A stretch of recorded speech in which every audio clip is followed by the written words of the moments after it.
Justin, you work in Atlanta, you're an attorney, and you felt so compelled over the last couple of years about recognizing there's a lot of division happening in this country, but you said, I want to get involved in this in my community, and you started something called the AND campaign, which we've been huge fans of. It's just been fun to watch.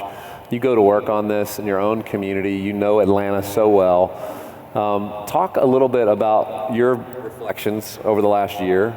What's taken place? What's the conversations like in your community and how you guys have engaged this community and how the AND campaign's been thinking through it? Yeah, so I think one thing the campaign did, as we talked about earlier, was it made the divide in the church worse. A lot of the church's issues in that divide are based on socio-political issues along with historical issues, and I think that made it worse. But what the AND campaign is trying to do is really disrupt the political landscape. Disrupt the cultural landscape, and get Christians to see politics differently. One thing that I've learned from talking to folks in urban communities, but also talking to young Christians, is that they are very uncomfortable with making the false choice that our political landscape makes them, pushes them into.